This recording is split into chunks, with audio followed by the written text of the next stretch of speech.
Dr. Sullivan, Here. Ms. Esri, Here. Ms. Bowler, Here. Dr. Grant, Here. Dr. Lazarchuk. Dr. Lazarchuk is absent. Ms. Pulaski, Here. Dr. Sequoia, Here. Ms. Sheffield, Here. Dr. Waterhouse. Here. We have a quorum. Thank you. I'll just make one comment before we get started here, and I want to thank, I'm sorry. Was the moderator trying to say something? I was trying to tell you that your video was not on, but it looks like it just came on now, so we're good. Thank you. We don't need that. Okay.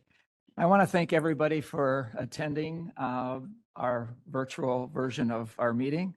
When we're dealing with in-depth policies, it's really, I think, critical to have as many people here as we can. And so I want to thank each and every one of you for making the effort of getting here. So thank you. And now we'll open it up for public comment on items that are not on the agenda.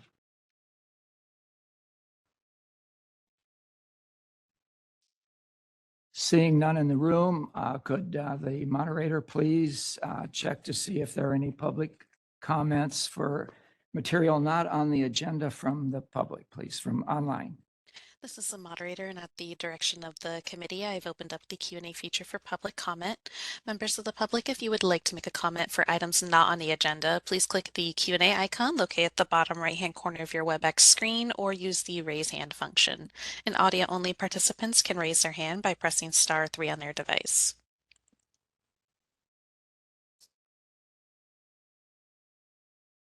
All right, and seeing no requests for public comment, would you like me to close the Q&A panel? Yes, please. Thank you. Dr. Lazarchuk is in. We have to put that in the record that Dr. Lazarchuk is Okay. in. And we see that Dr. Lazarchuk is with us now, so we'll make sure that he's on the recorded. So Dr. Lazarchuk, we are required, if you're participating virtually, to have your video on. Unless you have technical difficulties, then we have to say for the record why your video is not on. Are you able? Oh, thank you, Dr. Lazarchuk. No worries. Okay, item 3 on the agenda, approval of minutes of the January 16th meeting. Any comments from the committee? Yes, Kathy.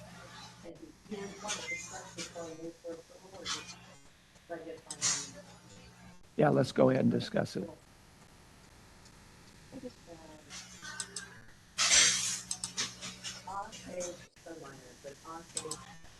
On page 6,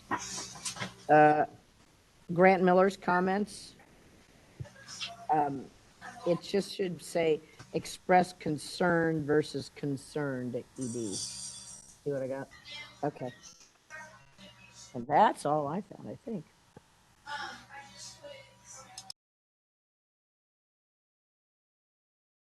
Any other comments? If not, I can use a motion. I second. Okay, Sorry, the I motion second. has been made to move and second. Are there any other comments? Yeah.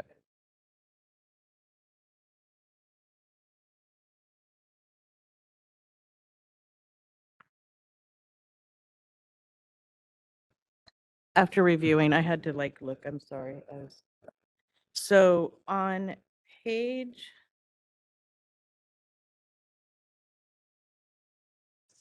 Okay, yeah, it was. So on page, I have 7 of 25. I'm not, okay, it's 4 of 25 first. I think it gets confusing because it's the switching of paragraphs.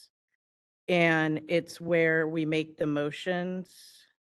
And we just need to switch the paragraphs with above. It's on page 4 and page 8. Sorry, because it's actually when it says Christy moved, Christy Pulowski, RVT moved, and Kathy Bowler seconded. On that proposal, the oral and verbal, that was actually Dr. Sullivan and I'm trying to get up and go back and forth. So I actually moved on page 4 of 25. I made the motion to the one above where it says that Ms. Ussery requested a motion and Dr. Sullivan, and then it says Dr. Sullivan moved and Cheryl Waterhouse seconded. That's the one that I actually did, and Kathy Bowler seconded. And then that motion that is there goes down on page 8. Does that make sense? Yeah, so what we'll do is we'll go back and look at the record, and if that's accurate, we'll make the Yeah, amendment. because when I was listening, I was like, wait, they're out of order. They just switched the motions. So if we have a motion to approve as amended today, and Kathy and Dr. Waterhouse, you guys motioned and seconded, do you agree with the Yes. motion as amended? Sorry. Okay. I listened to them, yes. Any additional comments or amendments? Seeing none, any comments from the public in the room? Seeing none, moderator, would you ask if anyone online has any comments or amendments to, or comments about the minutes? This is the moderator, and at the direction of the committee, I've opened up the Q&A feature for public comment. Members of the public, if you would like to make a comment on this item, please click the Q&A icon located at the bottom right-hand corner of your WebEx screen, or use the raise hand function. All right, and seeing none, would you like me to close that Q&A panel? Thank you. Yes. And now the vote on the minutes. Dr. Sullivan? Yes. Ms. Ussery? Yes. Ms. Bowler? Aye. Dr. Grant? Yes. Dr. Lazarev? Yes. Ms. Pulowski? Yes. Dr. Sequoia? Dr. Sequoia? I think you may be muted, Dr. Sequoia.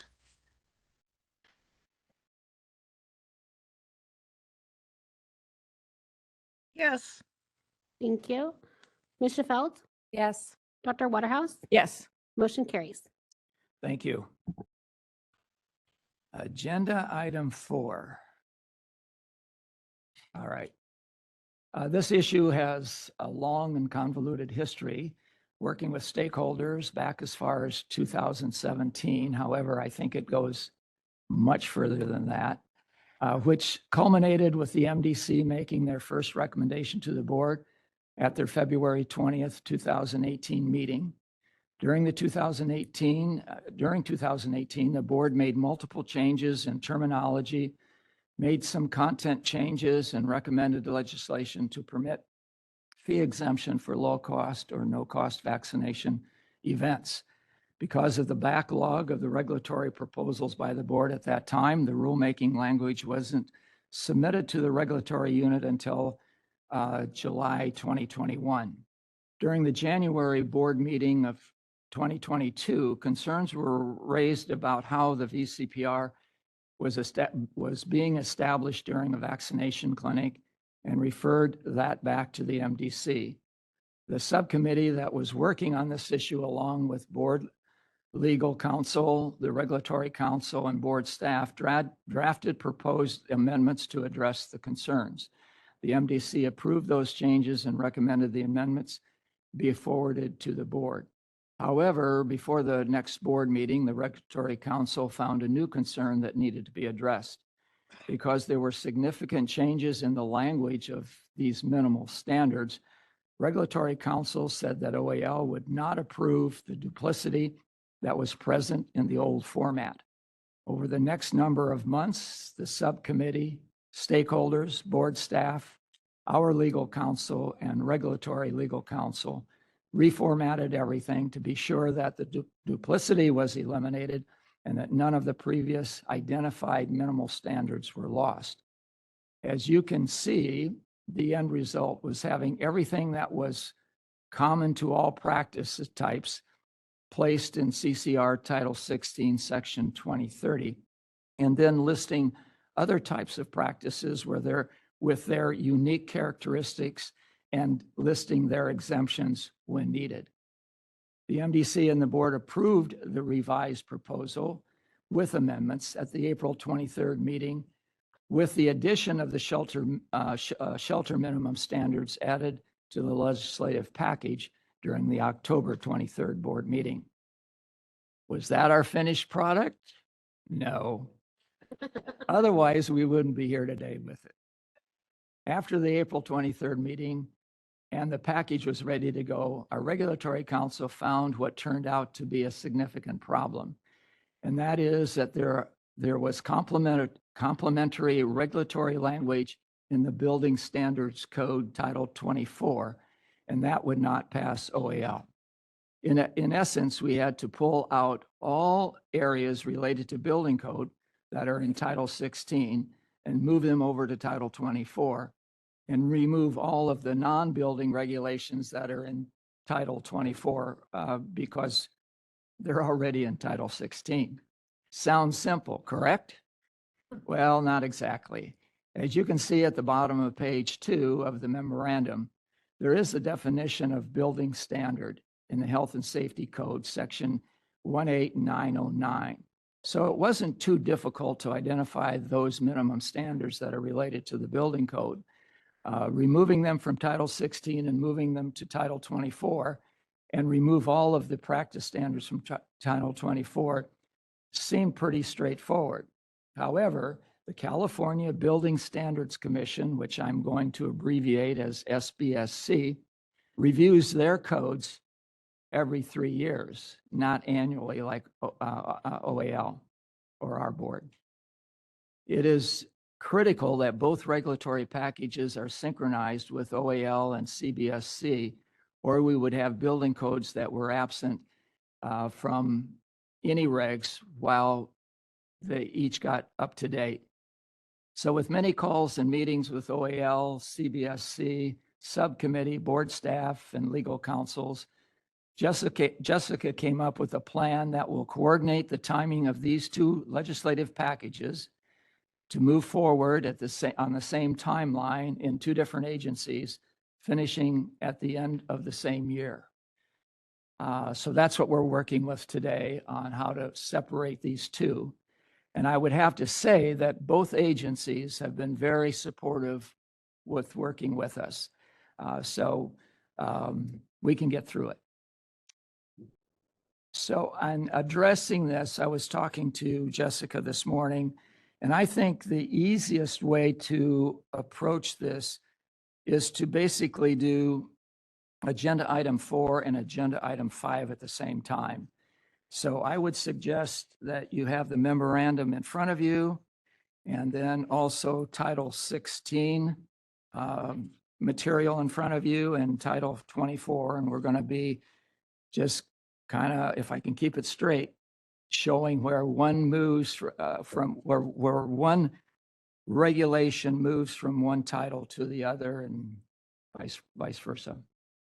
So the subcommittee recommends revising the previously approved alternate veterinary premise rulemaking to remove all apparent building standards, including any exemptions to those standards, and renumbering all remaining requirements accordingly. In addition, the subcommittee recommends a separate rulemaking to amend CCR Title 24, Section 1251, to insert the building standards and related exemptions from the previous alternate veterinary premises proposal and remove any practice management standards that are presently there. So let's begin unless we want any clarification.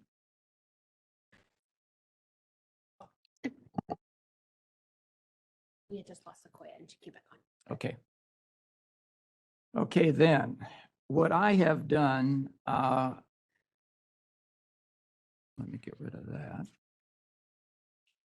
What I have done is on the memorandum starting on page 3 at the bottom. I started numbering these sections so that we can then transfer over to the other two codes, and we can see what's happening. So I'm going to go through 3 or 4 of these and then ask for questions and then come back to them.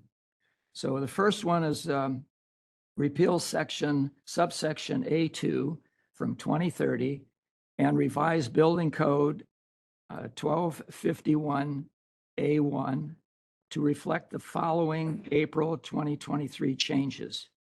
And that's indoor lighting shall be required for its intended purpose. Rationale subcommittee revised the indoor lighting requirements to delete references to halls, wards, reception areas, examining and surgical rooms, and to refer generally to the requirement that indoor lighting be adequate. To practice with safety to the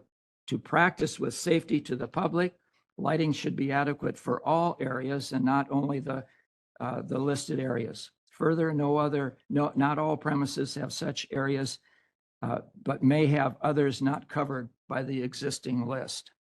So in Title 16, that would fall under 2030A1, I'm sorry, A2, and we're moving that over to Title 24, 2051.1.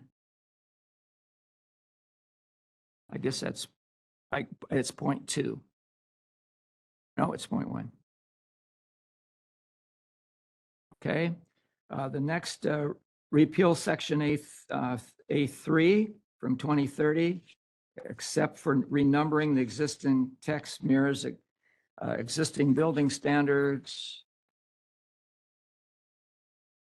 1251A2. Repeal, the next one is repeal subsection A4 from 2030, except for renumbering and changing faculty to veterinary premises. This mirrors the new building code 2051A3. And then I'll stop after this one. Repeal section A5A from 2030. And the rationale, existing text substantially mirrors existing code 2051A7A.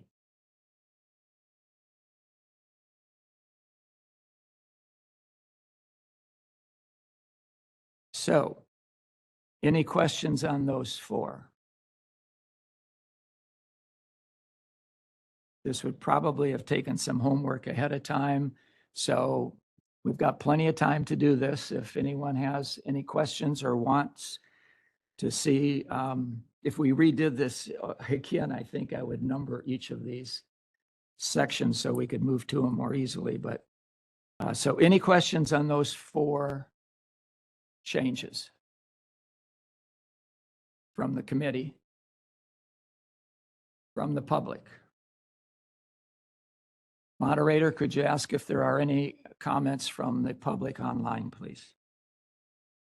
This is the moderator, and at the direction of the committee, I've opened up the Q&A feature for public comment.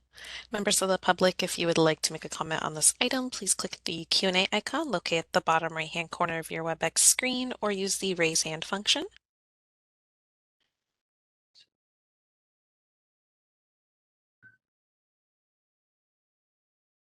All right, and seeing none, would you like me to close the Q&A panel?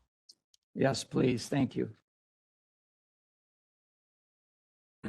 Okay, so the next section I have is repeal subsection A5B from 2030. And it mirrors the existing text in 1251A7B. And I'll do one more here. Repeal subsection A9 from 2030. And except for renumbering, the existing text mirrors existing building standards 1251A. And find where we are. I think it's 5, not 6. So just to cover that, A9 in 2030.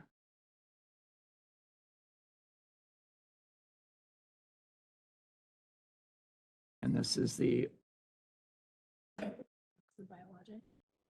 no, it's the old 9. Okay, the old 9 is fire precautions shall meet the requirements of local and state fire prevention codes.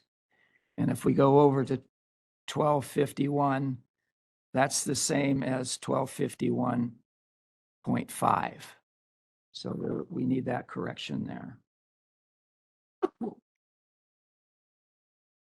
Can everybody see that? What, Okay, what I'm saying, I'm sorry. what page are you on? Okay, so on the memorandum, We got 2 memorandums. okay, we're not dealing with memorandum for section 5 for for agenda item 5. We're just doing agenda item 4. And looking at the text. And we're looking at the page 4 of the memorandum. 1, 2, 3. The fourth item says repeal subsection A9 from 2030. Okay, A9 in 2030. And this is the old 9, not the new 9, is fire precautions shall meet the requirements of local and state fire prevention codes. Am I correct there? Yes. It might be helpful to note, Dr. Sullivan is referencing the subsections as previously approved, and you'll see that on page 4 in parens. It'll say repeal subsection F1 from CCR Title 16, Section 2030, previously approved as subsection A9. So you can follow along perhaps by referencing the previously approved subsections.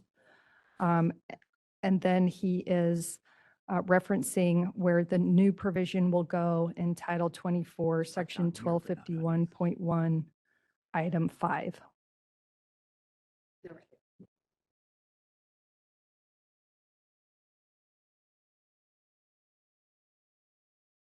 So on the code for section 24, where it comes up on the second page under 1251.5, that's the same code. So we're moving from 2030 over to 1251. Okay, for those two sections, any further discussion from the committee?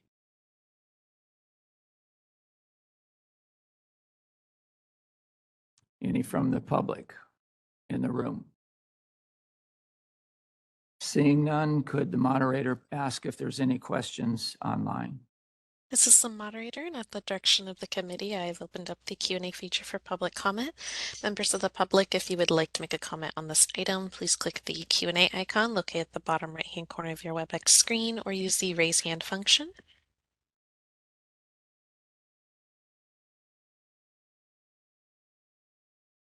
All right, and seeing none, would you like me to close the Q&A panel? Yes, thank you. Okay, now I am on page 4 of the memorandum for agenda item 4. And we're going to address those 4. So we'll start with repeal section A10 from 2030. The rationale, except for renumbering and changing facility to veterinary premises, the existing text mirrors existing building code 1251A. And this should be A6 and not A5. Those two are turned around. Maybe we better make sure that's clear. The meeting memo is correct. I'm sorry. The meeting memo is correct on page 4. And the only note I would make is that it's existing Title 24, Section 1251.4.3, but it's going to be renumbered as Section 1251.1, Item 6. Okay. Okay, so these are, were corrected. I tried to do my work ahead of time. That'll teach me. Okay, so we're clear on that. So we'll go to the next one, which is strike previously approved additions of subsection A20 from code 2030 and move it to building standards 1251A4. The previously approved addition qualifies as a building standard and cannot be in section 2030. Repeal subsection B1, B4, and B5 from 2030 and move to building code 2051 sections A8, A through C. Except for renumbering, the board made no changes in the previously approved proposal. However, these subsections qualify as building standards and should not be in section 2030. And the last one is strike and shall have effective emergency lighting with a viable power source from section 2030 subsection B6, which has now been renumbered to B3. Receive feedback from the building commission that this requirement could be considered a building standard. The requirement is also partially covered in building standard section 2051.1. The lighting and power source equipment should be moved to that section. Okay, any comments or questions on those 4 items from the committee?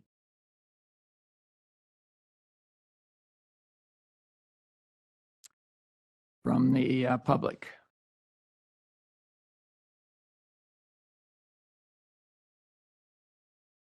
Good morning, Grant Miller, CVMA.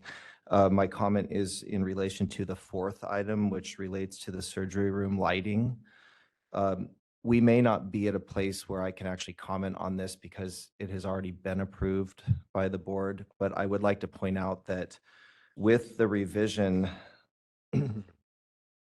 of all areas of the veterinary practice needing to be adequately lit, there is an opportunity to just strike that the surgery room shall be well lighted because we now have decided that all the lighting in the entire premises needs to be adequate. And so that might be something that you consider. That would mean that that section, which I believe is it's B3, would just say that the surgery room shall have equipment for viewing radiographs. Thank you. If I may, he's referring to the revisions on page 12 of the item 4 meeting materials. And it's paragraph 3 of subsection B. I thought some of the reason that we had moved it there with the addition of with a valuable power source was the intent to make sure that the that the surgery would have a additional power source in case of an emergency outage.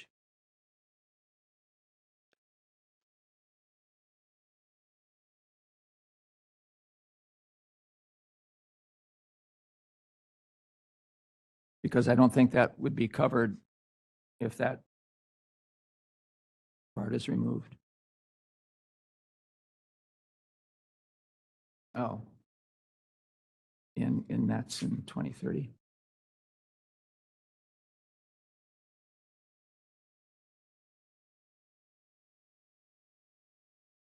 Yeah, 16. Yeah, so we're proposing just striking from Yeah. here, there, and then shall have equipment for viewing radiographs. Okay. I think that's a good Yeah. recommendation.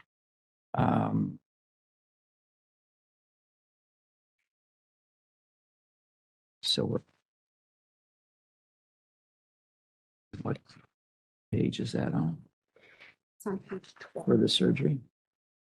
Page 12. Of the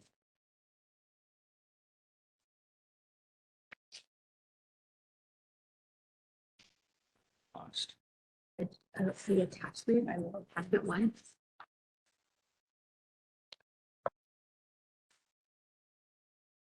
I don't have it. That's okay. I just need somebody to make a motion. Can you make, Not yet. We can make note of that. okay, And we can continue. all right. Let's do that. May I clarify? Yes. All right, so the proposed revision today is to strike on page 12 of the agenda item for meeting materials, attachment 1. In paragraph 3, beginning with the surgery room shall be well lighted, strike shall be well lighted, comma.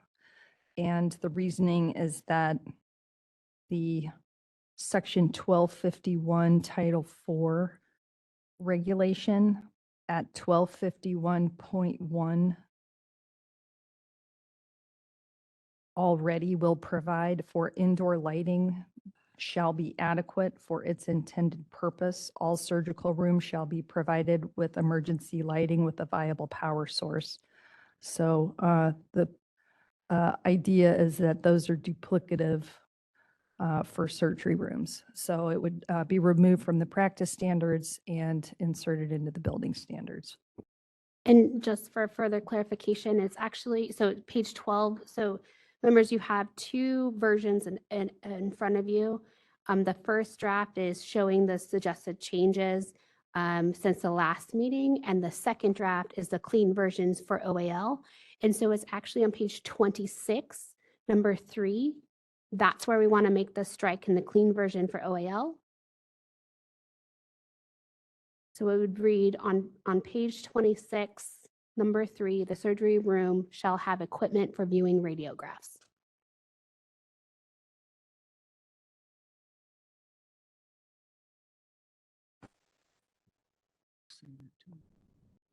As long as we're on page 12 here, I just had a question, and I assume the answer is that it's already contained somewhere else. Striking the surgery room not containing the sink with the drain and the doors and all the rest, we're striking all of that because it already is in the building standards codes? Or is it, it confused me because as long as, if it's somewhere, and and we're being duplicative by having it here, I guess that's the reason for striking, but I wanted to confirm that it was.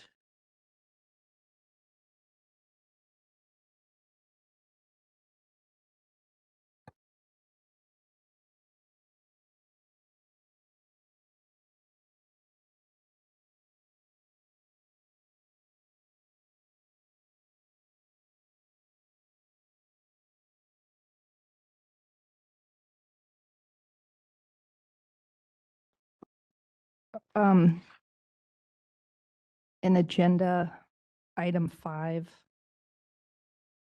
page 7, these are the building code regulatory proposal changes. You can see it on that page. It's to be renumbered as Title 24, Section 1251.1, 8B. The surgery room shall not contain a functional sink with an open drain. Yeah, so effectively when you, when you see it stricken from the practice standard in 2030, it's because it's being moved to the building standard in 1251. Right, it's not actually there now, but we're moving it into there to be. Right. Okay, thank you. Thank you. Moderator, could you see if anyone has questions online? This is the moderator, and at the direction of the committee, I've opened up the Q&A feature for public comment. Members of the public, if you would like to make a comment on this item, please click the Q&A icon located at the bottom right-hand corner of your WebEx screen, or use the raise hand function.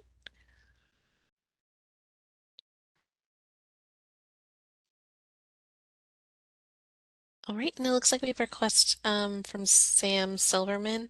Sam, you'll be given 3 minutes to speak with a 15-second warning. Please click the unmute me button when the prompt appears on your device.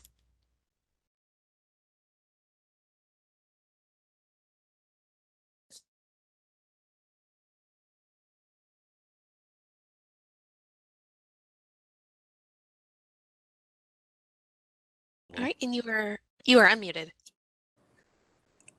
So technically, if you're viewing radiographs, that would be implying that you have to have an X-ray viewer. If you're viewing images of radiographs, you need the electronics to do so.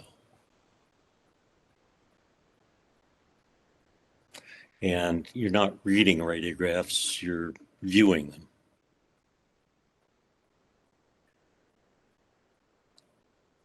Okay, thank you.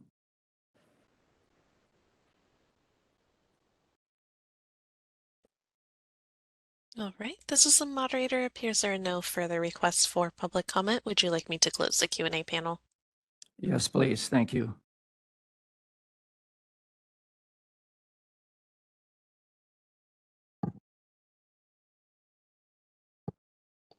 Is Dr. Sequoia still in attendance and we lost video?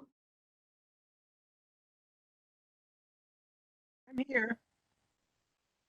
Okay, Dr. Sequoia, we don't see you on camera. Are you having technical difficulties? I see myself. Do you see me? We do not. Okay. I'll fill Um, around. This is the moderator. Dr. Sequoia, if you can click the start video button at the bottom of WebEx. Yeah, I've done that. It's okay. I think we can just note for the record that you're not on camera due to technical difficulties. Okay. I'll see if it comes back. If not, I can, at the break, I'll back out and then re-sign in. Sorry about that. That's I can okay. hear Thank you. at least. Okay, now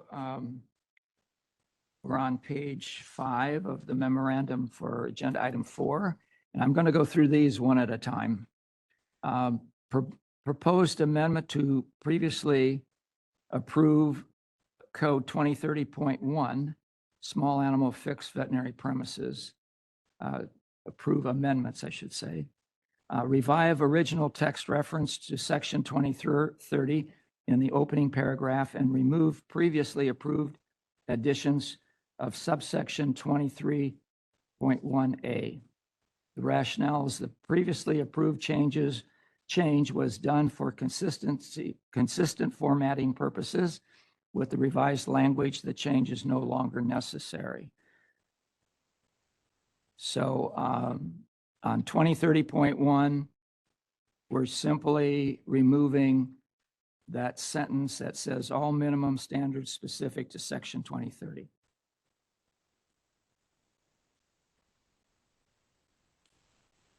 Okay, and then the next one is remove proposed amendments from 2030.15 and add building standards 1251.2 subsection B. The rationale is that in this section, the only exception for large animal fixed veterinary premises relates to temperature and ventilation. Since that is a building standard, the exemption cannot be in code 2030, section 2030. The same exemption is now proposed to be added to 2051.2 subsection B. Any questions on those two items from the committee?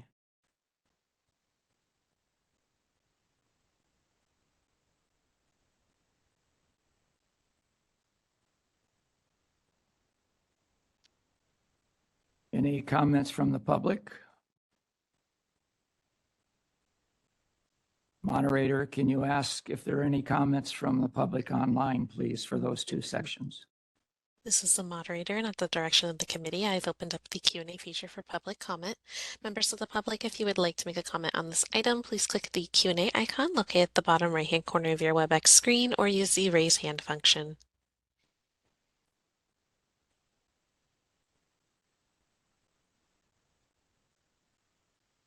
All right, and seeing no requests for public comment, would you like me to close the Q&A panel? Yes, please. Thank you. The next is remove exemptions from previous paragraphs, subsection 3, 4, 10, and 20, and renumber remaining exemptions accordingly. This is for section 2030.2.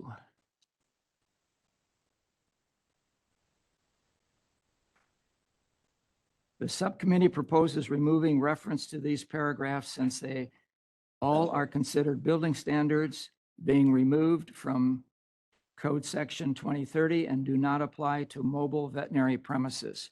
The remaining exceptions, previous paragraphs 8 and 15, are being renumbered to paragraphs 5 and 10. So we're just moving some code and renumbering. Next item is remove exceptions for previous paragraphs 3 and 4 and renumbering remaining exceptions accordingly. Renumbering. Actually, the subcommittee proposed removing references to these paragraphs since they are all considered building standards, being removed from 2030. The same exceptions are now proposed to be added to 1251.2 subsection A.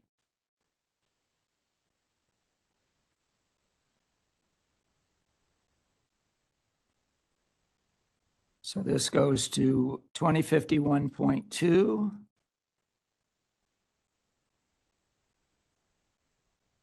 I'm sorry, this is 2030.4 is the shelter medicine issues, and those are all related to buildings, so they're moved over to 2051.2.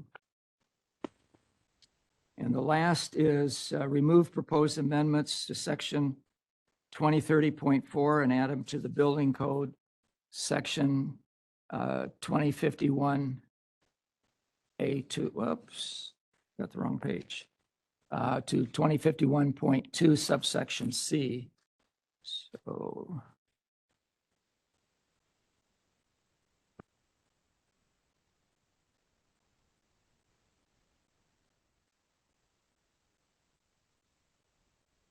the section provides exemptions for building standards requirements for animal shelter premises.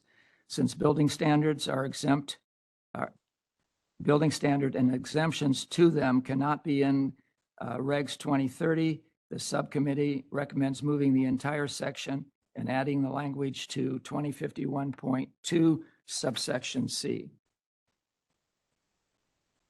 So any comments or questions on those last sections? I just want to note for the members, I know the last time that this was proposed, the subcommittee had a stakeholder meeting with the shelters and went through all of the exemptions that they wanted prior to the board approving it, when the board approved it. And now that this is significantly different, the subcommittee did hold another meeting with the shelters and walked through all of the changes and made sure that they didn't have any concerns at the time regarding this new proposal. So we did work through that with them before coming to this meeting. And we can go into any detail on those issues if there needs to be. So any comments from the committee? Yes, Kathy? I would, first of all, just want to thank the subcommittee and the staff. This is, after all these years of working on this, years and years, that you have to convert everything now was, I mean, it was hard enough to create it to begin with and refine it as we've been working on so many years, but for you all to transfer everything, and now that somebody caught it, that there was a problem, it was a lot of extra work for you, the staff and Tara and the subcommittee, and I just really appreciate it.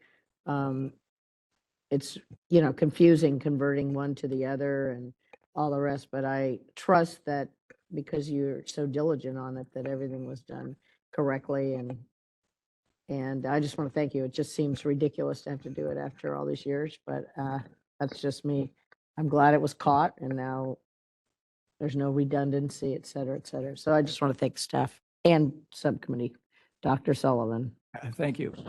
And CVMA was a part of this along the way, so they did a lot of work with it too. Dr. Waterhouse. Yes, this is an incredible amount of work. once all this is in place, I'm asking more of a general question. Once all this is in place, then we can still have our standards for a hospital inspection. We can still cite them if they don't have emergency lighting in the surgery room. Yes, so this board will be also enforcing the building code standards as it applies to our veterinary premises. Okay. So, but what we will do, what we're committed to, because our first goal, our first attempt was to remove everything from building codes and put them all into our practice standards to have one place for everybody to go to, but that didn't fly. So we don't have a choice that they have to be separated.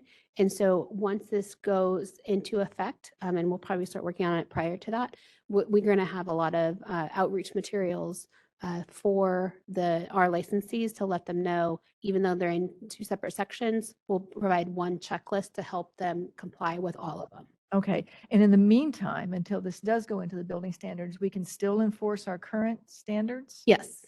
Okay. Right.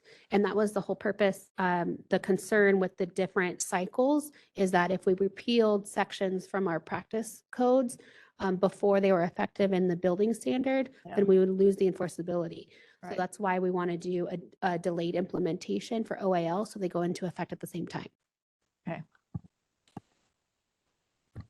I just hope that they can be fairly close in Yeah. our Can get really Practice tricky. Act, documentation too. Where did we leave it at? Kathy? When is the plan for, both things to be adopted? What year, what month? So there's a difference between adopted and effective. Yeah, that's right. And so we're hoping that the board will approve these tomorrow. Right. And then we're asking for the effective date to be January of 2026. Okay. Both things will be January 20th. Correct. Okay, thank you. Can I make a motion then? We have, I guess we could have we need some public comment though. Okay. Let's do that. I just first. want to, I appreciate all the work because I know how much you guys have done on this. So I just wanted to, I want to make sure. Yeah. That this Thank goes through. So I appreciate it. you. Public comment from in the room.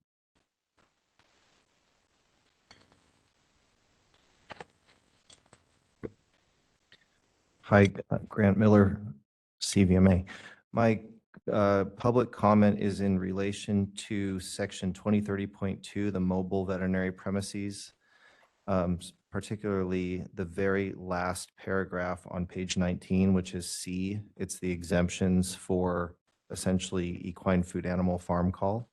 So originally, this section of the law was made for small animal mobile clinic, which was a van or a vehicle or a trailer that the animal got into and received services inside the vehicle. And our subcommittee, to make life simpler for everybody, we tried to take all of the mobile requirements and merge them into one section. So whether you're operating out of a truck where, you know, your supplies are in the truck and you take them out onto the farm and work on the animals, or whether or not the animal's getting into the vehicle, this would be your one-stop shop for all of those requirements. And I think we are very, very close, but I will point out that there is an industry disparity.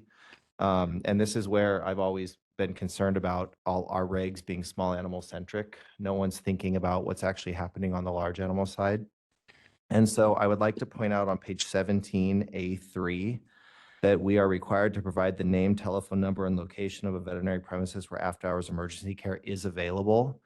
I can tell you that at best in the equine world, the closest you're going to get is where emergency care may be available, because we just don't have that same kind of infrastructure where there are emergency hospitals around. And also, the emergency hospitals that we do have a finite capacity. So for instance, if they have one horse in or two horses, we can't guarantee that emergency care will be available there. And so I'd like the committee to be sensitive and consider the concept that, you know, it's implied that we need to have that, not guarantee, but we need to provide the client with some solid referral location And that just isn't always the way it works with us. So I just like maybe a little bit of consideration on that, and maybe either rewording of A3 or potentially taking the equine exemption, which is the final paragraph, which is section 9. No, strike that. Section C, and potentially creating an exemption for A3 in there. Thank you. Thank you. And we were just discussing here, I think that same issue does apply to small animal practice recently also. So do we do the motions all at the end? Well, we could just do a proposal to change is to maybe an A3. And then we continue on to see Okay. if there's any. Okay. Can you do that?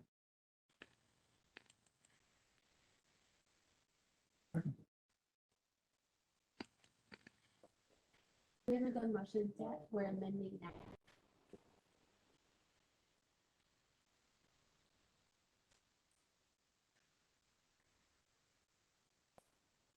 All amendments. What do you want to talk? Yeah, we'll do it all amendments. Okay. Kathy? Would we consider changing in A3, and putting may be available instead of is? That would apply to large and small? Right. Yeah, That's that the would make suggestion you were motion gonna make. Yeah. to amend it. Second. Do I hear a second? No motion. I'm sorry. Yeah. No, we're not doing a motion, so we're just talking about amendments, and if we have a consensus, we'll do a motion at the very end, With you. all amendments. Okay. Okay, any further discussion on that item from the committee?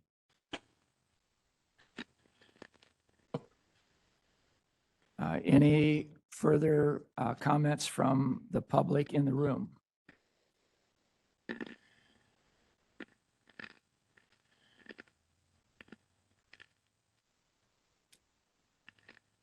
Yes, Bonnie Lutz. And again, I think it's on. The mic's on.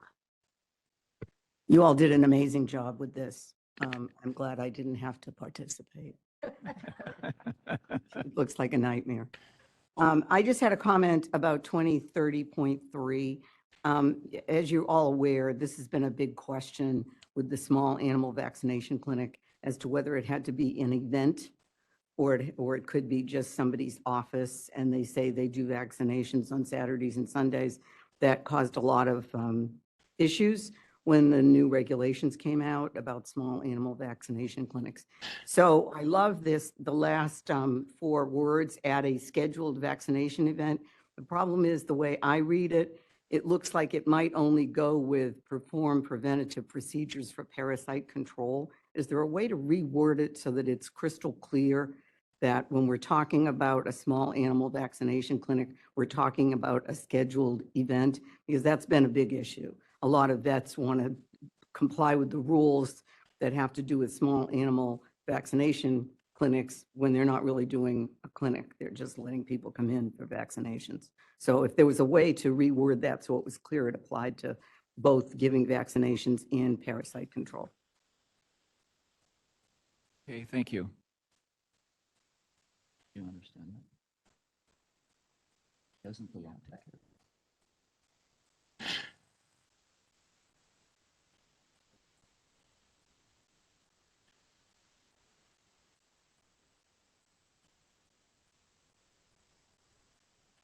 We can continue to take public comment. Moderator, can you ask if there are any further comments online, please? This is the moderator, and at the direction of the committee, I've opened up the Q&A feature for public comment. Members of the public, if you would like to make a comment on this item, please click the Q&A icon located at the bottom right-hand corner of your WebEx screen, or use the raise hand function.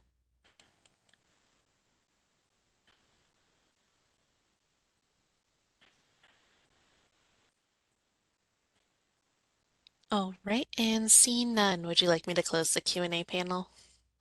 Yes, please. Thank you. So even though we have discussed agenda item 4 and 5 together, we will need to make a motion with each of them separate. So let me see if we're ready for that. Yeah.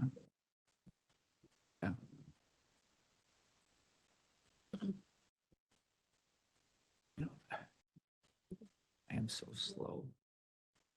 But you are certainly already have on the agenda, right?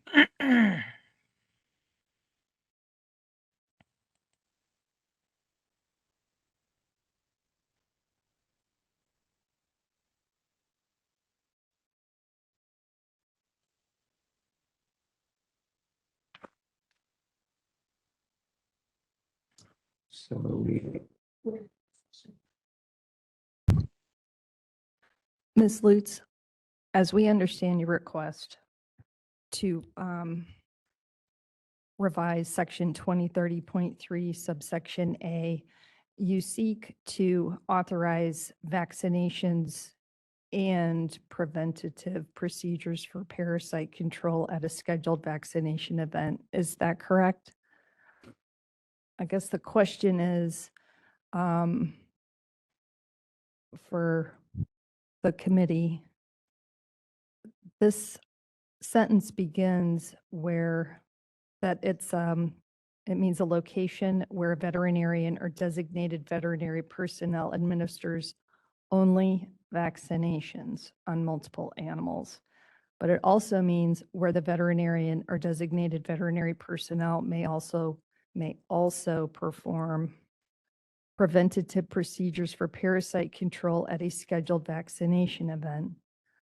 So it's a bit confusing right now. There are definitely two types of scenarios where vaccinations are being performed. But it looks almost like there's only vaccinations in one scenario and then only preventative procedures for parasite control at scheduled vaccination events. So it doesn't seem that that would be the intent. So perhaps we need to take a look at rewording this to either add vaccinations and preventative procedures for parasite control in two types of scenarios.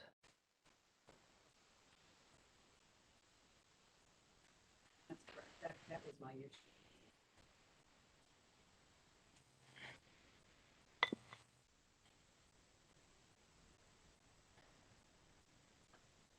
What would be the harm in adding that for the parasite control at the same time as the vaccination? I mean, it doesn't have to be done, does it?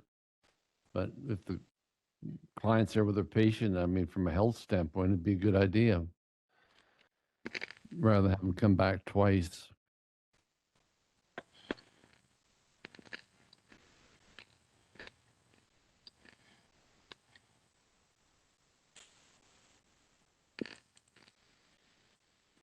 Is there a way to say that just keep it as one sentence and not have the bottom part where, or designated veterinary personnel administers vaccinations or perform preventative procedures for parasite control at a scheduled vaccination event?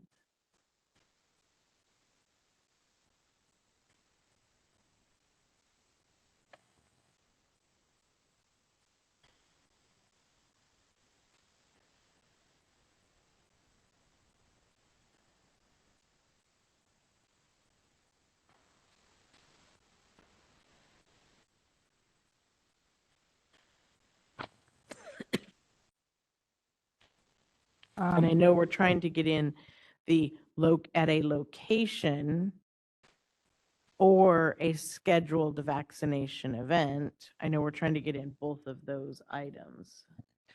Right, so I'm wondering if maybe it would be shall mean a location including a scheduled vaccination event where a veterinarian or designated veterinary personnel administers vaccinations and preventative procedures for parasite control on multiple animals.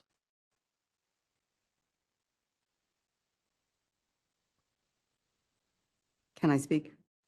Oh, okay. That's really my problem, is that the confusion has been, do the special regulations only apply to a scheduled vaccination event? And that was my interpretation originally, way back, was that those new regulations were supposed to apply to a scheduled event, not just Dr. Smith deciding that he was going to open up his practice every day for people to walk in and have vaccinations.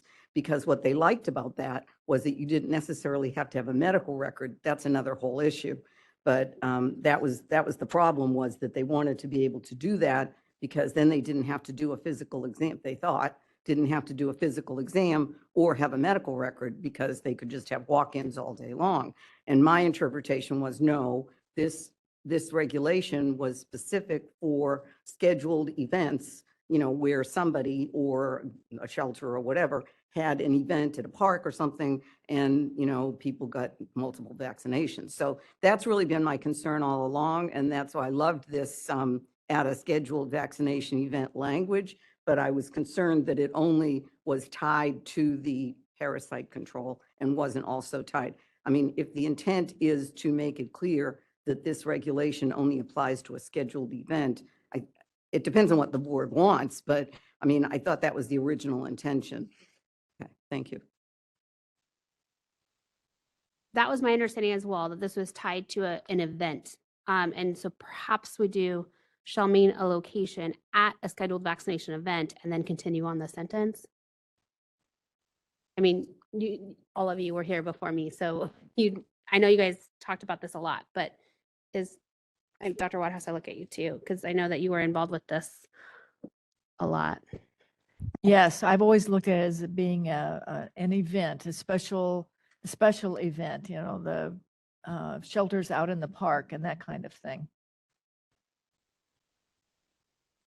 Well, we also discussed the ability of a veterinarian to do the same type of clinic at their own premises too.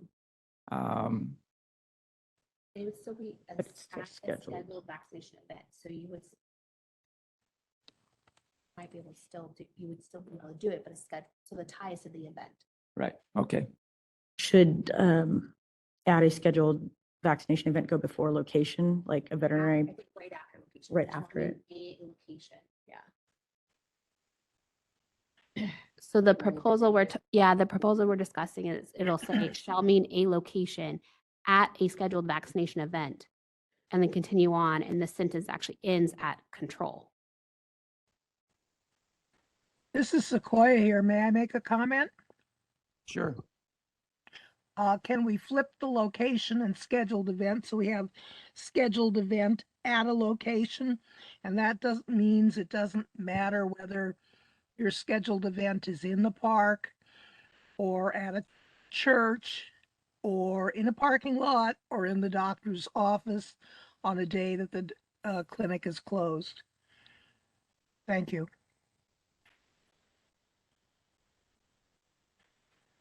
My concern with changing it so that the focus is on the event rather than the location is that this is providing a definition of a veterinary premises, which is necessarily a location rather than a calendar entry. Do you see the difference? Okay, so Yes. I think we do Thank need you. to maintain a location at a scheduled vaccination event. But I do think we need to revise the rest of the sentence because right now it says shall mean a location as revised at a scheduled vaccination event where a veterinarian or designated veterinary personnel administers only vaccinations on multiple animals and where the veterinarian or designated veterinary personnel may also perform preventative procedures for parasite control. Is it possible to cut that down a bit so that they're allowed to administer vaccinations and preventative procedures for parasite control? I mean, I'm not sure why we need to list those two separately. I don't know either. And Well, I think we have to keep it And, Okay. yeah, because OAL dislikes. Wouldn't just have a parasite event. It would always be vaccinations and Okay, parasite control. could you read that again from the top? Shall mean a location at a scheduled vaccination event where a veterinarian or designated veterinary personnel administers strike only vaccinations and performs, I guess it'd have to be performs preventative procedures for parasite control on multiple animals. Period.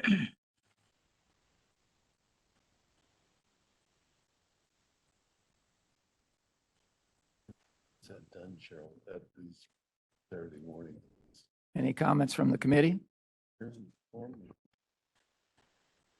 This is Sequoia again. I have a question. Suppose only one person shows up with one animal, then you are not meeting the vaccinations on multiple animals. Well, I mean, it would be unusual, highly unusual, but it could happen. doesn't matter if it's on animal. Well, maybe just don't say. I And guess just- I would say that the intent, though, would be that there would be vaccinations and preventative parasite control provided to multiple animals when the event was scheduled. And in advance of that event, the animal vaccination veterinary premises would have to comply with these minimum standards, regardless of how many animals showed up at one time. So I think as long as they were intending to provide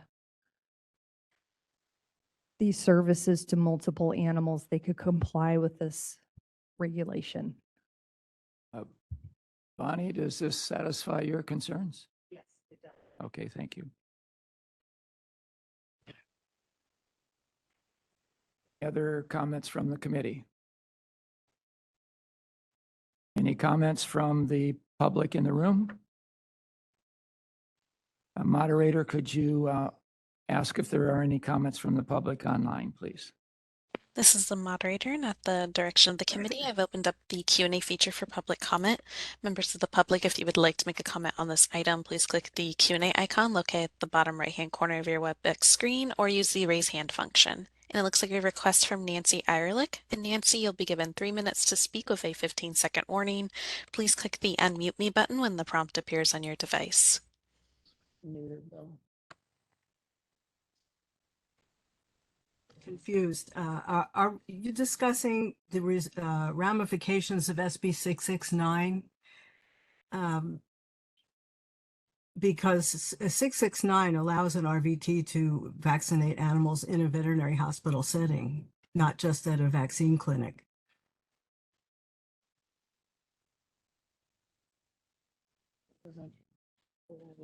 Okay, thank you. Note ban. All right. This is the moderator. Appears there are no further requests for public comment. Would you like me to close that Q&A panel? Yes, please. Thank you. We need to address that. Okay.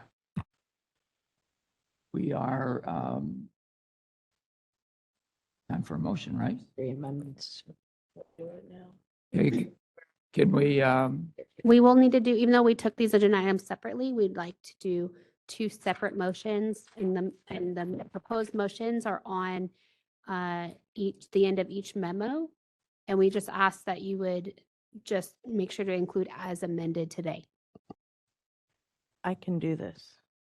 You ready? Christie, go for it. Okay.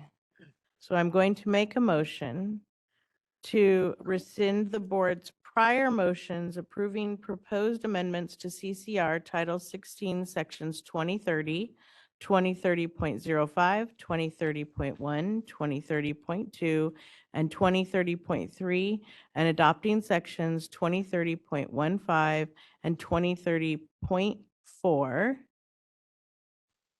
approve the proposed regulatory text for CCR Title 16, Sections 2030, 2030.05, 2030.1, 2030.2, and 2030.3 as set forth in attachment 2 and amended today.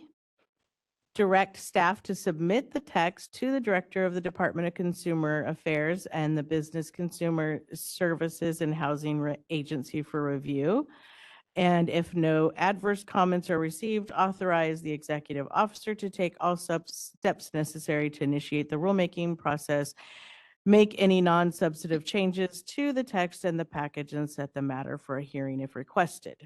If after the 45-day public comment period, no adverse comments are received and no public hearing is requested, authorize the executive officer to take all steps necessary to complete the rulemaking and adopt the proposed regulations as described in the text notice for CCR Title 16, Section 2030, 2030.05, 2030.1, 2030.2, and 2030.3.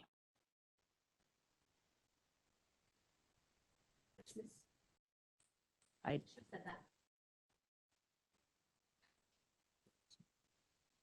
Anybody gonna second my motion? I'll second it. I'm sorry. I got confused. Okay, it was, Yeah, I know. I'm it sorry. was moved in second. You did a good to- job of reading. It was moved in second on this Yes. motion. Is there any discussion from the committee? Okay, is there any comments from the public in the room? Moderator, could you ask if there are any comments from the public online, please? This is the moderator, and at the direction of the committee, I've opened up the Q&A feature for public comment. Members of the public, if you would like to make a comment on this item, please click the Q&A feature located at the bottom right-hand corner of your WebEx screen, or use the raise hand function.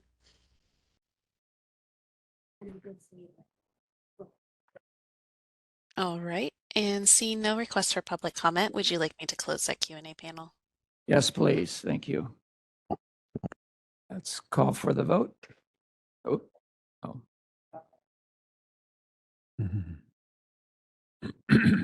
No. Excuse me, I'm sorry. Just a point of clarification. So all the comments that we made about the redundancy and the lighting and the emergency services that may be available versus are available, wouldn't that be now the time to discuss that? They included it. Included as amended. Okay, I didn't hear it. I'm sorry. I was trying my best. Thank you. Thank you very much. We, in my defense, they didn't hear it either. Okay, so for the record, for clarification, it's gonna be page 26. In 3, we strike, we're gonna strike shall be well lighted. On page 30, A3, we changed is to may be. On page 33, 2030.3A, and Tara had the actual written down language. Sorry. 2030.3 subsection A will be revised to state, for purposes of this section, an animal vaccination veterinary premises shall mean a location at a scheduled vaccination event where a veterinarian or designated veterinary personnel administers vaccinations and performs preventative procedures for parasite control on multiple animals. This is Sequoia. Tara, can we legally say on the small animal vaccination clinics, a location at which a scheduled vaccination clinic occurs? It's just the wording just sounds so off to me.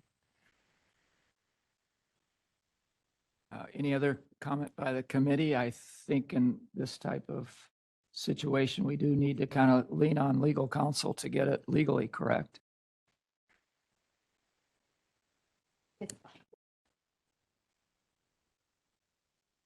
Any other comments from the? I would just say, I think it's just preference. I think you could read it either way. So whatever the committee thinks would be easier to read. Any other comments from the committee? Okay, then we'll have a vote. Dr. Sullivan, Yes. Ms. Esri, Yes. Ms. Bowler, Aye. Dr. Grant, Aye. Dr. Lazachev, Yes. Ms. Pulowski, Yes. Dr. Sequoia, Yes. Ms. Shefelt, Yes.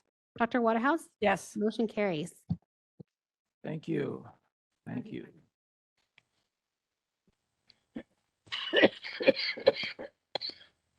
Okay. Right. Okay. Agenda item 5. First of all, are there any comments from the committee on that? On what, I mean, are you fine with how we've gone through it? Okay. So can I hear a motion, please? I guess I will make it. Let's see, I'd like to entertain a motion to recommend, that the board take the following actions. Approve the regulatory text for CCR Title 24, Section 1251. Direct staff to submit the text to the Director of the Department of Consumer Affairs and Business and Consumer Services and Housing Agency for review, and if no adverse comments are received, excuse me, authorize the executive officer to take all steps necessary to initiate the rulemaking process, make any non-substantive changes to the text and the package, and set the matter for a hearing if requested. If after the 45-day public comment period, no adverse comments are received and no public hearing is requested, authorize the executive officer to take all steps necessary to complete the rulemaking and adopt the proposed regulations as described in the text notice for CCR Title 24, Section 1251. I second. She caught me. Okay, any discussion from the committee? Any discussion from the public?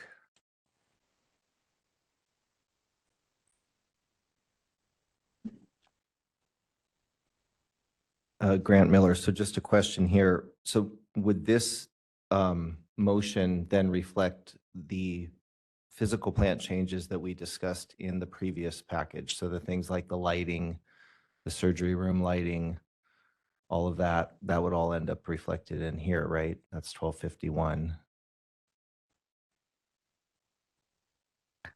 So as we were discussing before, it's already in this.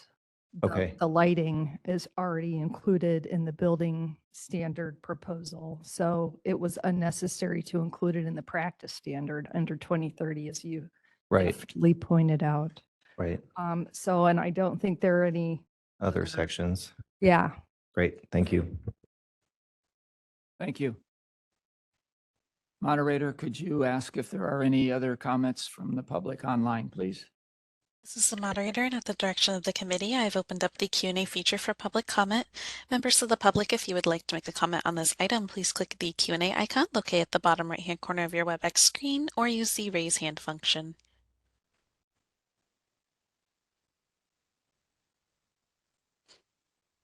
All right, and seeing no requests for public comment, would you like me to close the Q&A panel? Yes, please.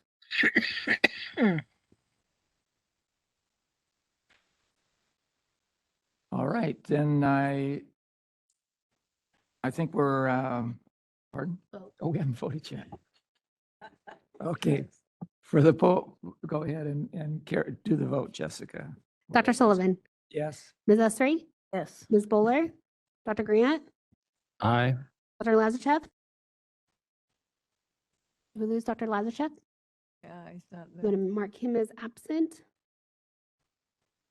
Ms. Pulowski, Yes. Dr. Sequoia, Yes. Ms. Shefelt, Yes. Dr. Waterhouse. Yes. Motion carries. Okay, and now we are on to agenda item 6. Update, discussion, and potential recommendations on frequently asked questions, and this will be. With a request for a break. We'll take a 10 Oh, okay, yeah. We'll, instead we'll take a break till 11:35.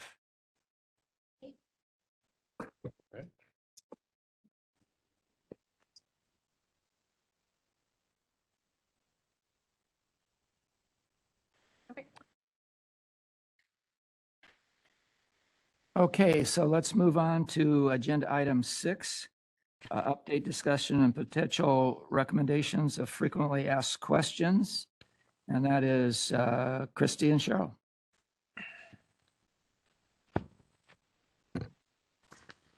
Well, I guess I'll go since I wrote them.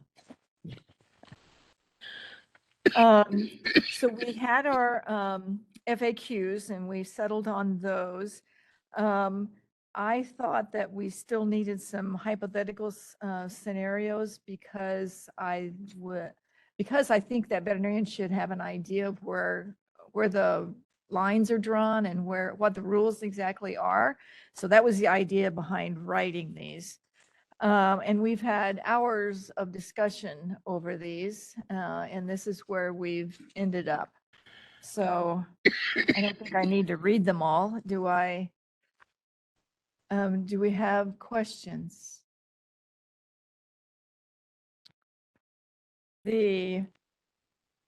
I'll just kind of summarize the scenario one.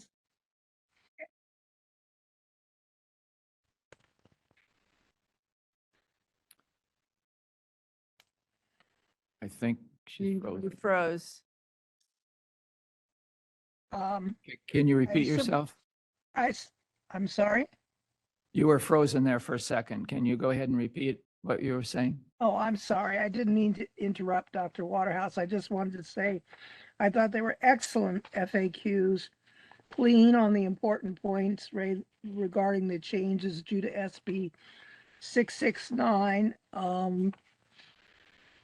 I just thought they were really good. They were, because you did a tear down and started again, I thought they were better than the last meetings, and I didn't see any way to improve them. So in scenario one, there's a veterinarian and an RVT, and it's talking about heartworm tests and preventatives. And in this one, the RVT can do a test for heartworm and inject the preventative that lasts for 12 months. And then it goes on to various scenarios of what the veterinarian is doing or not doing and what the RVT can do. I was in scenario 4 and 5. I think those are the kind of the most contentious ones. In scenario 4, the veterinarian does create a VCPR with the dog, but didn't dispense a medication because the dog didn't need any yet. The client still had some left because they come in packs of 6. But the veterinarian made a note in the medical records that the dog needed a heartworm test in 6 months and approved a refill of the medication. And according to the law as interpreted, the RVT could still not dispense medication. And in scenario 5, the veterinarian dispensed heartworm preventative, noted in the medical record that the dog needed a heartworm test in 6 months. And could the RVT dispense more medication? And the legal answer was still no. This actually just doesn't fit with what happens in the veterinary hospital every day. So we're kind of at a quandary right now.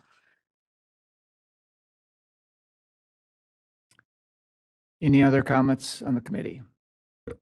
Yeah, I was thinking the same thing, that this happens every day. And my only thought was, is it not in relation to this law? Because even reading this, I just don't understand how, if the veterinarian says in 6 months, do a heartworm test, and then the refill is approved if it's negative, how that's not legal.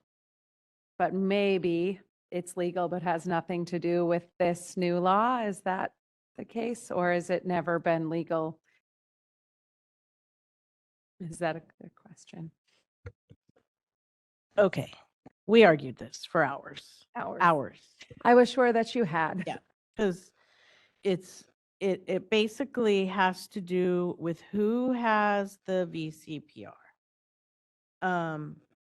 And I know Tara has to be the attorney here, and that's where it's coming into play. And it's because Dr. Smith has the VCPR in one and John has the VCPR in the other.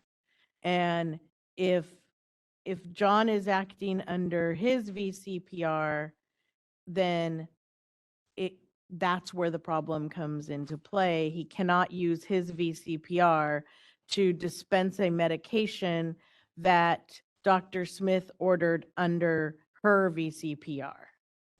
But if John goes into a room as a tech appointment and is not using his VCPR, but is going in and just following the doctor's VCPR and take 669 out of it and performing the tasks under Dr. Smith's VCPR like every day, then yeah, that's okay because he's performing the tasks under Dr. Smith's VCPR.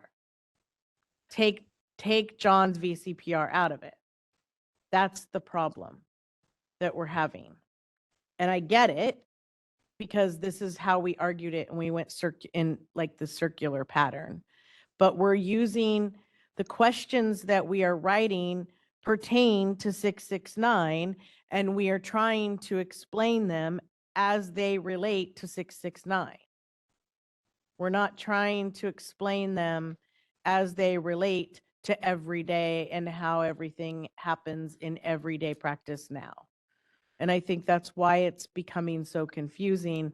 And this is really going to be confusing for the consumer. Yes. And that's the problem. And I don't know how we clarify that. Did I do okay, Tara? Did I explain that because of our arguments?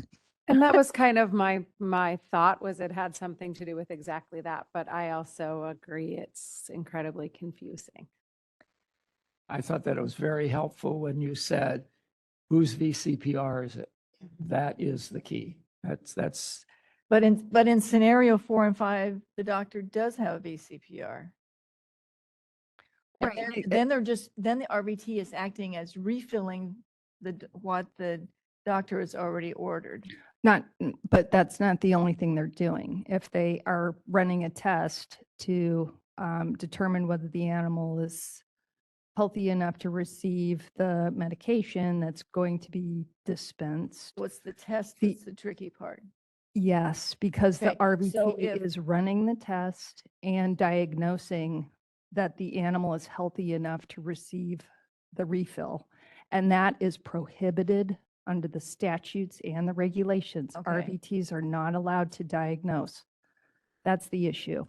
So But- can I ask a question? So if this same client came in for an RVT approved vaccination, that's not the right word. The client came in to get vaccines on her dog with the RVT according to 669. And they said, while I'm here, can I pick up a refill of my thyroid meds?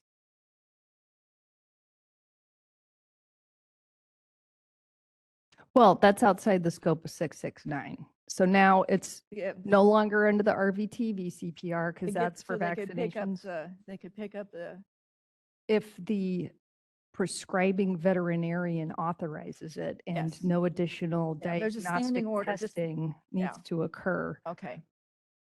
It's just what happens in the real world is that these dogs come in for heartworm tests all the time. The techs do the test, it's entered into the record. And then if it's negative, they go home with heartworm preventative. So what we're saying in this case is that the technician in the exam room couldn't send home the preventative. But if the owner walks up to the receptionist and says, can I have some heartworm preventative? They're going to look and see the dog just had a test and the receptionist is going to send it home. So the receptionist can send it home, but not the RVT, Under what VCPR? under the doctor's VCPR. But who is determining that the diagnostic test was passed by the animal, right? Can I say that every veterinarian looks at every test? No. but these are black and white tests. Not every test is black and white. These are. Well, the point here is I understand that in practice, there may be a different situation going on, but the statutes say that an RVT and VA are prohibited from diagnosing. So if there's a determination that has to be made about the animal's condition prior to prescribing or dispensing the medication, that would not be covered under 669. And even before 669, that was prohibited.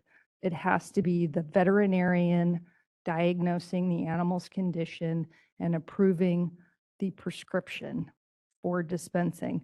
If, the committee wants to take a look at carving something out under the statute, maybe that's something you should consider, but under existing law, not practice, Okay. diagnosing is prohibited by an RVT or VA.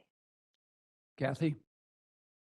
Assume though that if a situation, because it's happened to me, if client waives the test, then at that point, there is no test, then the RVT could,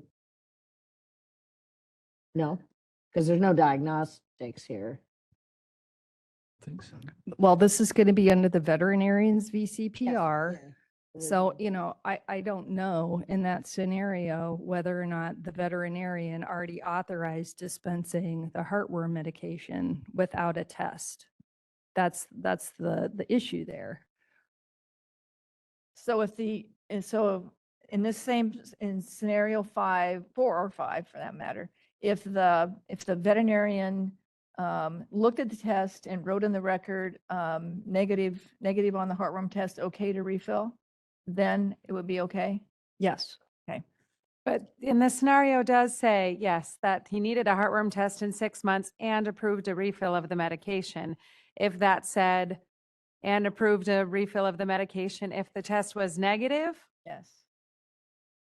because that's how I would commonly see it in records, right? It would say, in 6 months, perform heartworm test. If negative, refill heartworm meds for 6 months.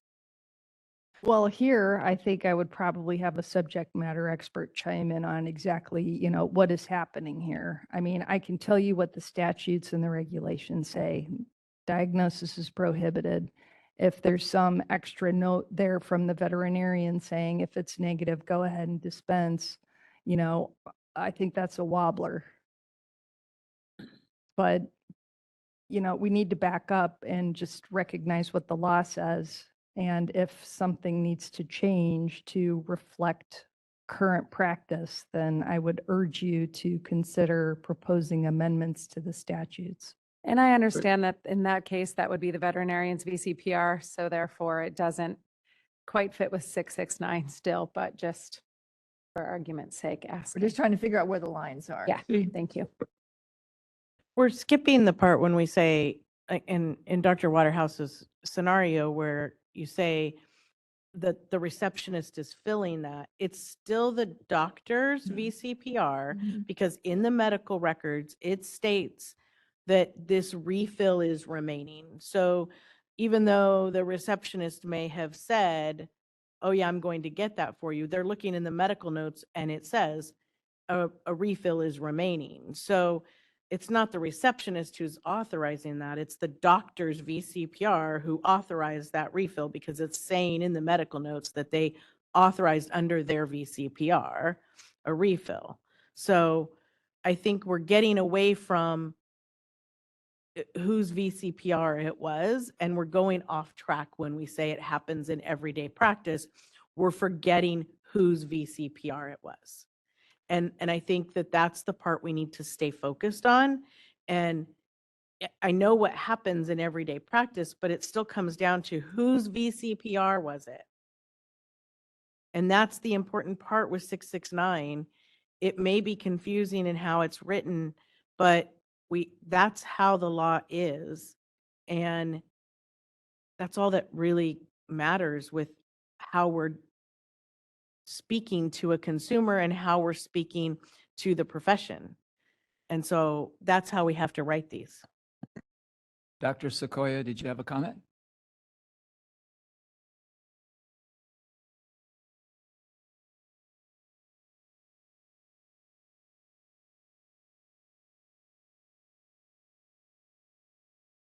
I thought you may have had your hand raised. Did you have a comment, Dr. Sequoia?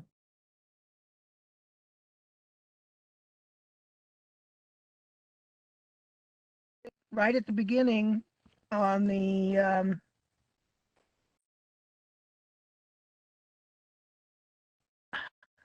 darn, can you hear me now? Yes. Okay, thank you. State at the beginning, scenarios for SB 669 to determine whose VCPR is being used, the veterinarians or the RVTs. And then on each of these scenarios, say whose VCPR was used. So right at the beginning, you say, okay, can John do a heartworm test? And if negative, dispense heartworm preventative medication using his VCPR. I just need to clarify, the VCPR is the veterinarians in both scenarios. You have an RVT who's acting as an agent for the veterinarian, but the VCPR in every scenario we're discussing is the veterinarians. Yeah.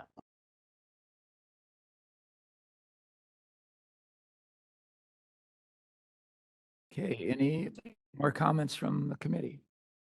Sarah? To Dr. Sequoia's comment, we also need to be really clear that when the RVT is acting as the agent of the veterinarian for purposes of the SB 669 VCPR, 669 did not authorize dispensing medication. So the RVT can examine the animal, run diagnostics, make a diagnosis that the animal is healthy enough to receive the vaccination or preventative care, prophylactic care, and administer the treatment. That's it. No dispensing. So there's no 6 months later, then, the person can pick up a refill based on the RVT acting as the agent, their initial examination and administration. So, anytime you see dispense medication, that is always under the veterinarian's VCPR with no RVT acting as an agent of the veterinarian. Okay. So that's to say that scenario one, the RVT is allowed to interpret those results and say the pet's negative of heartworm because they're injecting the medication and not prescribing it. Okay, so that's the one scenario where an RVT could interpret those results. Yes, because it's part of the examination leading up to administering. But, we raised concerns about an RVT prescribing medication. And we really tried, as 669 was being discussed by the legislature, we tried to provide some protections for RVTs because they are not authorized to prescribe medication. Under the regulations that the subcommittee initially drafted for this scenario, it would have made sure that the veterinarian was reviewing the records and the data collected by the RVT so that the onus of prescribing remained on the veterinarian, which is, also under federal law. So that's a question. And I think that's very appropriate. For an RVT not to be able to prescribe. I just think they ought to be able to follow the doctor's orders and refill a prescription if that's what the veterinarian wants.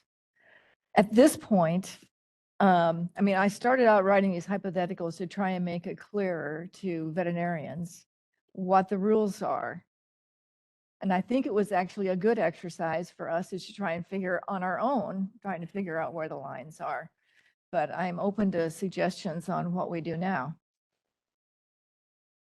Well, I kind of like the idea of, and putting the correct wording in there is whether the RVT is establishing the VCPR as the agent of the veterinarian. Have that language in there.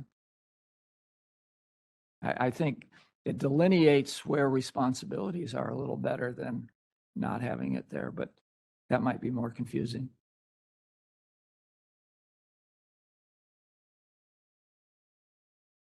Any other comments from the committee? Any comments from the public?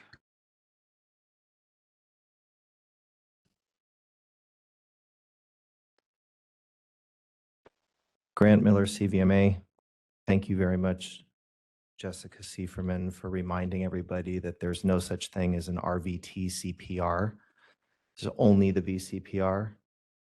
Very scary hearing people mention that the VCPR belongs to the RVT.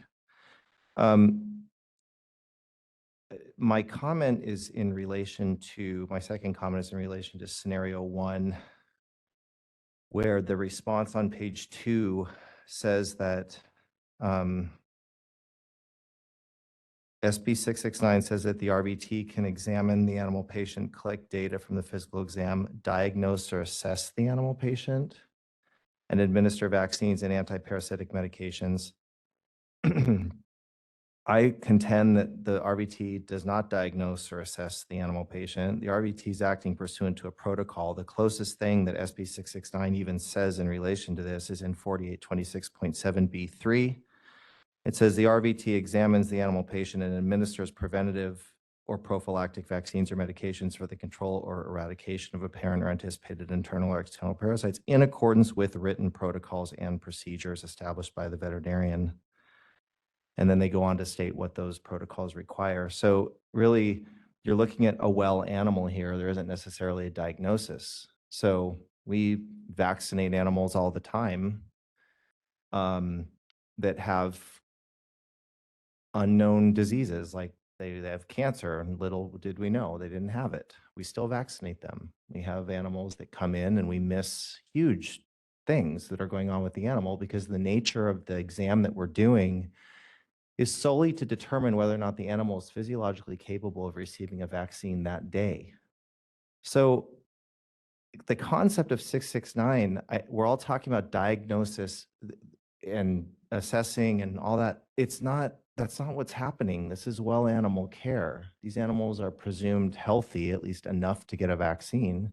And the only thing the RVT is doing is determining that the animal is capable of getting the vaccine or the parasite medication that day based on a protocol by the veterinarian. So on a larger scale, I think that these scenarios are an exercise in futility. I appreciate so much that you tried, but I don't think that they're going to help people.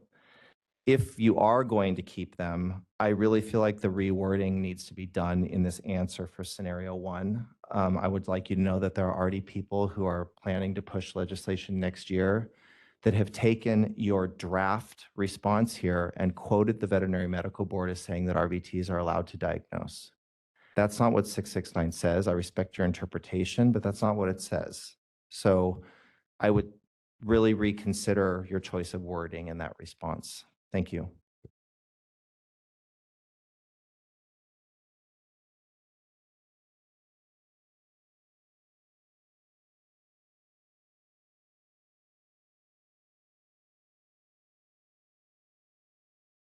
Bonnie Lutz. First of all, I'd like to just say I agree with everything that Dr. Miller said.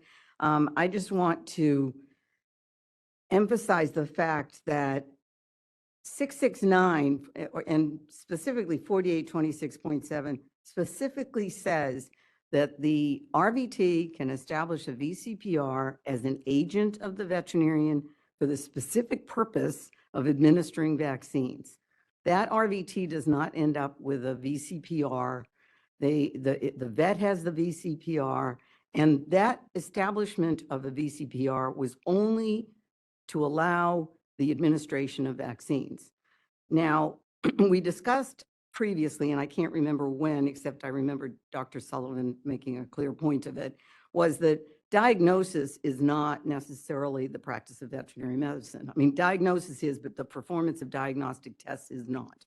And I don't remember what context that was in, but it had to do with performance of diagnostic tests not being the practice. So that, if I can remember where that's from and find it, but that clearly allows the RVT under these circumstances of 669 to do the test because they can perform a test. That's not the practice of vet medicine.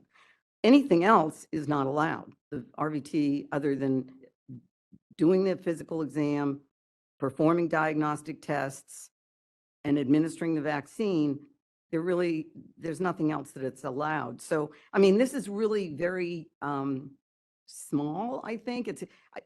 We've had to make a big deal out of it because it is a big deal. But as far as what it does, as far as changing the Practice Act, it really doesn't do much. And that's what I'm telling my clients, is that it's really not giving you what you think it's giving you, which is this big freedom to do something that you could never do before.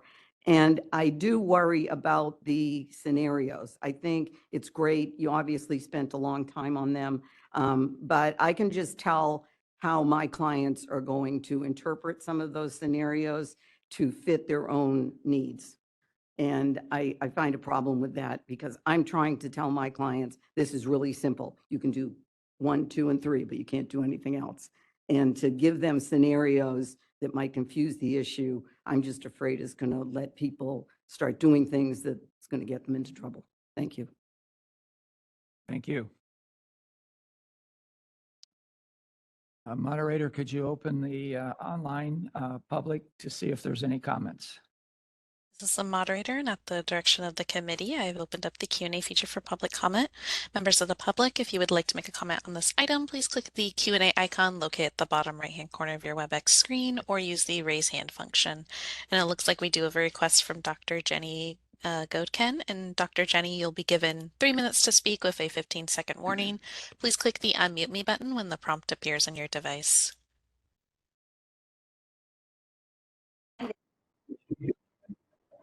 This is Dr. Jenny Gedkin. I am a consultant to the Enforcement Division of the VMB and review a lot of client complaints as well as veterinary responses.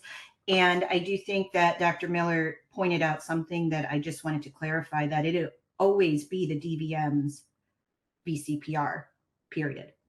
So I don't know in these scenarios if maybe presenting it as who has established the VCPR in this situation, right? Because I believe that 669 in certain situations allows the RVT to establish the VCPR on behalf of the client and the veterinarian, but it's still the veterinarian, the DVM's VCPR hard stop.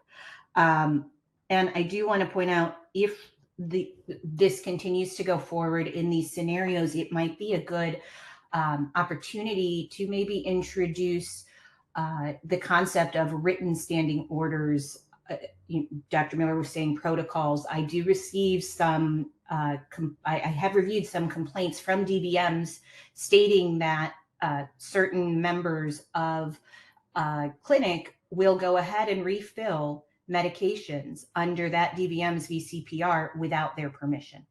And it does become unclear as to where this protocol is. So I do want to point that out, that maybe making this an example to DVMs of clarifying standing orders under your VCPR, what could be done. But ultimately, this would be, in my head, under a scenario of a standing wellness VCPR, such as I'm the DVM that has established a wellness examination and VCPR within 12 months. And these are my explicit stated orders in the next 12 months, what can be done under this VCPR. Thank you. Thank you. All right, this is the moderator. Appears there are no further requests for public comment. Would you like me to close that Q&A panel? Yes, please. Thank you.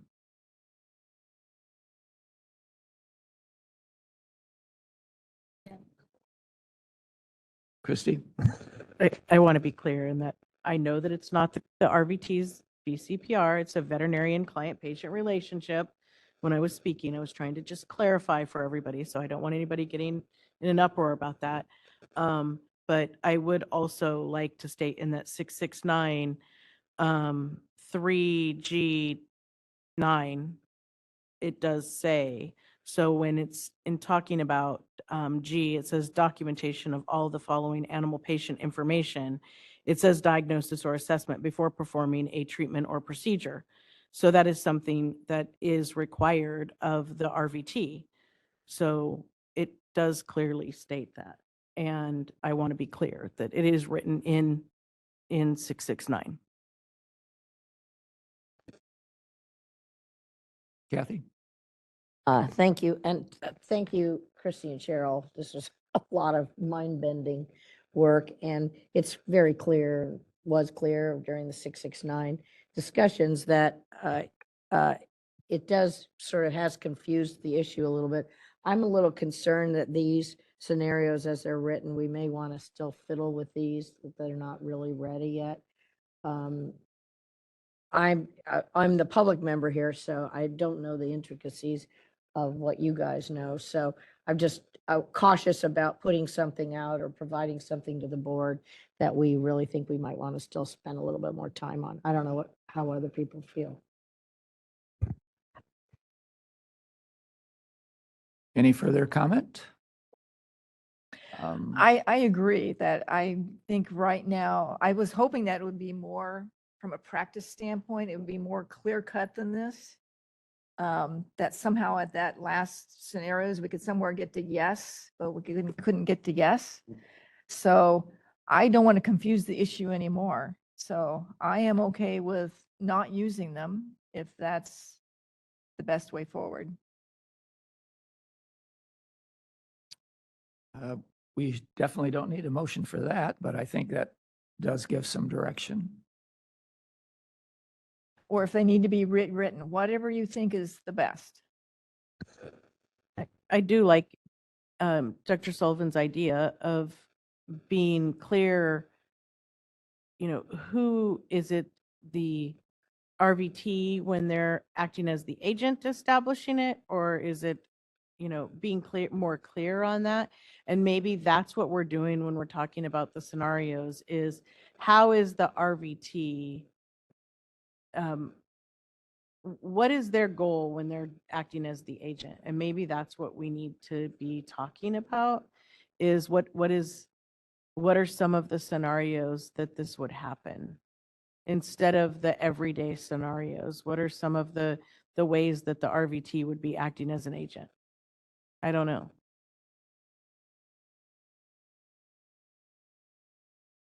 Well, can it better be described or explained in an FAQ? Where it's maybe not a scenario, it's more, this is what can be done and gray area. So I think there's enough discussion that we're not going to go forward on this. The question is whether the subcommittee wants to keep looking at it. I think things were a lot clearer in my mind today with this discussion than before. And I think somehow I think that information as to whether it's the veterinarian or the agent of the veterinarian, I think that's good information that needs to get out in relation to this. So right now, there will be no action on this agenda item. And the committee can decide where they want to go from there. Okay. And then that brings us, what time is it? Do we want to keep going? I think we can finish it off. Okay, let's go ahead with agenda item 7, discussion from the Complaint Audit Subcommittee, Dr. Sequoia and Dr. Waterhouse.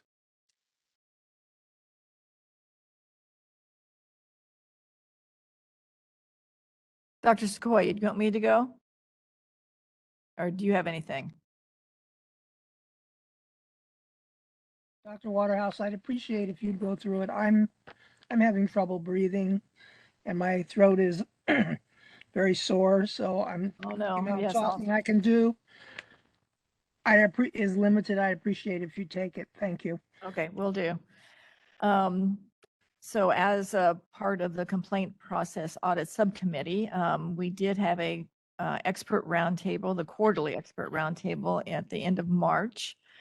We also had a separate consultant meeting, and does everybody know the difference between them? Consultants are the ones that first look at the complaints when they come in, and they kind of decide whether it goes on or not. They decide if it's no departure from the standard of care, or if it needs to go to an expert, or if there's a medical records violation. So that's the three choices. And then if it goes on to the expert witness, then they're the ones that fully evaluate the case and write it up. And as a part of our expert roundtable, we commented on how the standard of care is being applied and how to use that going forward with the expert witnesses. And our subcommittee also we resumed having cases for review. It says here they gave us 4 cases, but I can tell you it was really 11.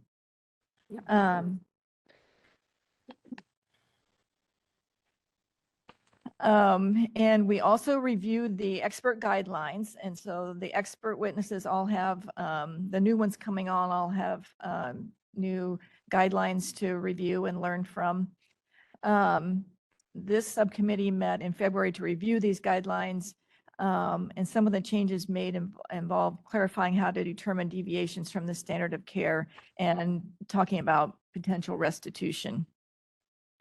And also our subcommittee looked at the complaint form, because based on consultant feedback, it was noted that the online complaint form asked for the gender, not only of the veterinarian, but the gender of the complainant, which we definitely do not need.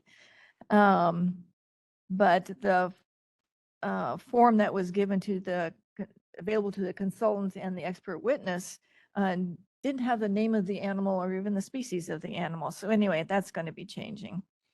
But anyway, during this review, it was also determined that we need to look at, or possibly need to look at, BPC 4887.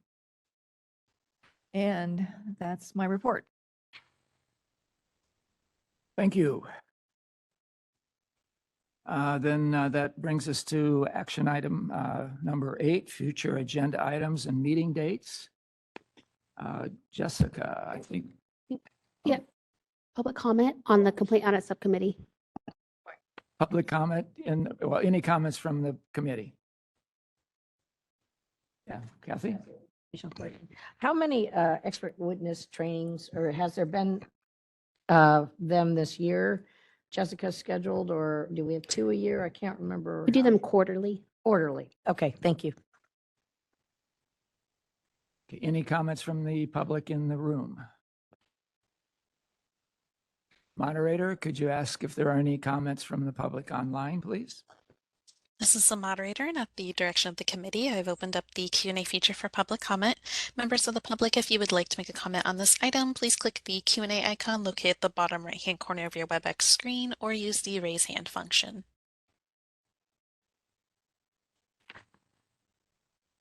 All right, and seeing no request for public comment, would you like me to close the Q&A panel? Yes, thank you.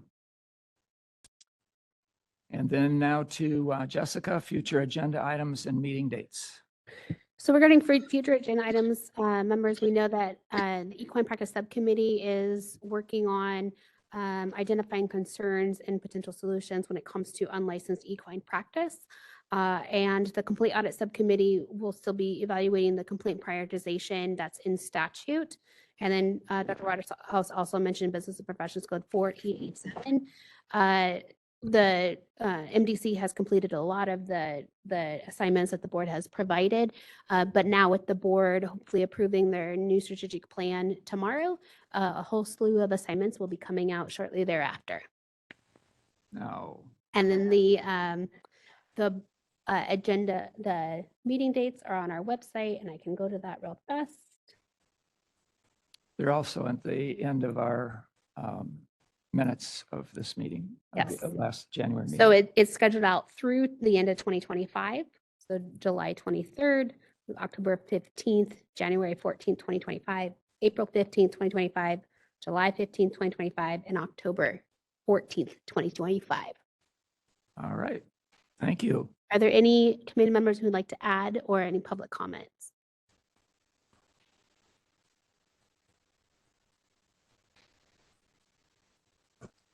Grant Miller, CVMA.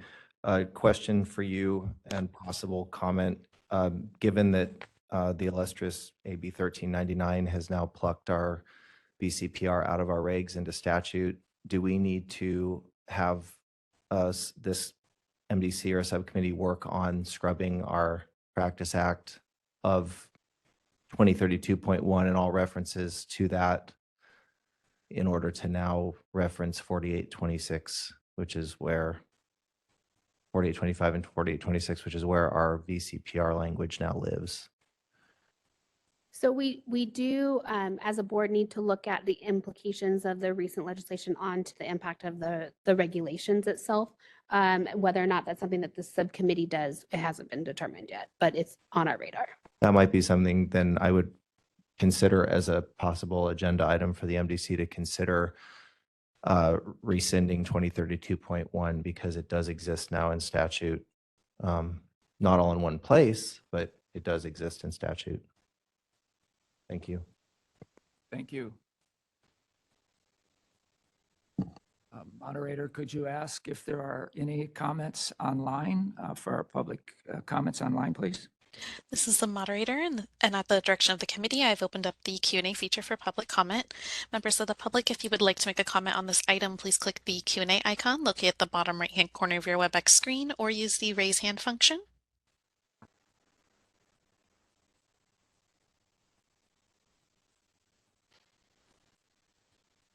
All right, and seeing no requests for public comment, would you like me to close that Q&A panel? Yes, please. Thank you. And before we adjourn, I would like to give a very special thank you to Dr. Sequoia and Dr. Lazarchev for their work on the MDC.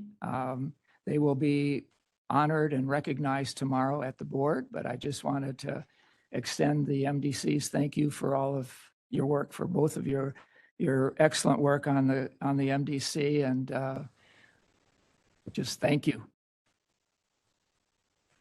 Thank you very much. Thank you, Dr. Sullivan. And it's been a pleasure serving with the Multidisciplinary Committee.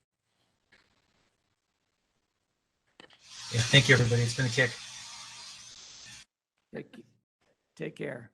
I believe this meeting's adjourned.